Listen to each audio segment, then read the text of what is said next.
This evening's installment of Veld Focus showcases some rather unusual animal conflicts. We see a starling harassing a bat, a centipede takes on a spider, and a hornball makes short work of an unfortunate skink. Hello and welcome to this week's Veld Focus. To begin, let's head to the Pilanesberg Game Reserve, where 8-year-old Carl Wortman photographed this unusual interaction between a red-winged starling and a bat. Starlings are always game for a free meal, even meat, although killing prey is not usually their style.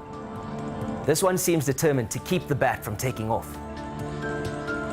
But it is still rather wary of the nocturnal insectivore. At last, the bat manages to escape, hopefully to a dark cave to recover from this ordeal. Well done, Carl. Keep up the great photography. Did you know fruit bats in West Africa are believed to be the natural reservoirs of the Ebola virus, although other animals may also be carriers of the deadly disease? Now this red-billed hornbill is a bit more competent than the starling when it comes to hunting, and has grabbed hold of what looks like a side-striped skink. This series of photos, taken by Massimo da Silva in the Kruger National Park, shows how the skink goes limp in an attempt to make the hornbill think it's dead and drop it to the ground. This technique of playing dead is called thanatosis. When that doesn't work, and the bird starts to vigorously shake the skink, it sheds its tail as a last resort to evade being eaten. Unfortunately, this doesn't work either, and the next body part to part company with the skink is its head, making its final destination into the hornbill's stomach inevitable. Did you know shedding body parts as an anti-predator tactic is called autotomy? Lizards do this so predators are distracted by the wriggling tail and the lizard can escape. The tail regrows, but usually only once in a lifetime. Now this next entry, sent in by John Hartman, is of a mother wolf spider guarding her brood of spiderlings. John filmed the whole over a period of a few days, and in that time, a predatory centipede raids the nest in an attempt to eat some of her offspring. As you can see here, the spider puts up quite a fight, but loses a leg in the process. She moves away from the hole in an attempt to lure the centipede away from her offspring.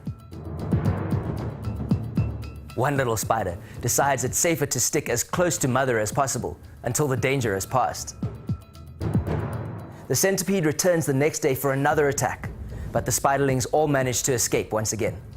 After a while, the centipede loses interest and peace returns to the spider neighborhood.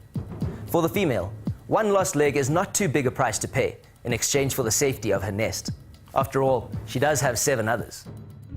Now this little jumping spider, photographed by Maureen Hackland in Mabalingwe, is being rather ambitious with its choice of prey, and perhaps it realizes it too.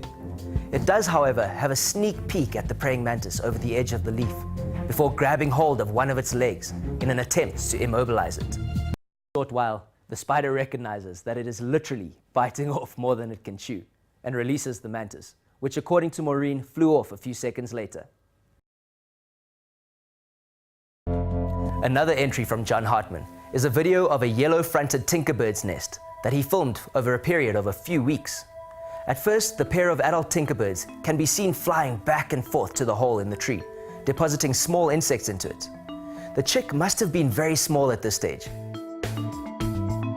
The parents energetically supply meal after meal for the rapidly growing chick, and, as with every baby, clean up the mess afterwards. As the chick grows, so does its appetite, and the parents now bring larger items to their hungry offspring. They also begin to bring back fruit from the mistletoe plant. Mistletoe has a very sticky fruit, and tinkerbirds are some of the only birds that eat it. The chick swallows the fruit whole, and then regurgitates the sticky seed which the adults carry away from the nest. The seed is wiped off the beak onto a branch, where it will germinate and grow, another of nature's partnerships in action. As the chick grows stronger, it sits at the entrance of the nest, and even begins to practice its distinctive call as it waits for its next meal. John reports that after a couple of weeks, the young bird left the nest to accompany its parents on a foraging mission. What an incredible thing to witness from start to finish. Did you know, mistletoe is not just something under which you kiss at Christmas, but is in fact a hemiparasitic plant that grows on the branches of trees. It inserts root-like haustorium through the bark of the host plant to suck up water and nutrients. In closing, let's look at Sunette Engelbrecht's picture of an African sunset. The resemblance to a giant bird in flight is rather uncanny, not to mention really, really beautiful. Have a great evening, and remember to keep sending all your breathtaking nature pictures and videos to info@5050.co.za.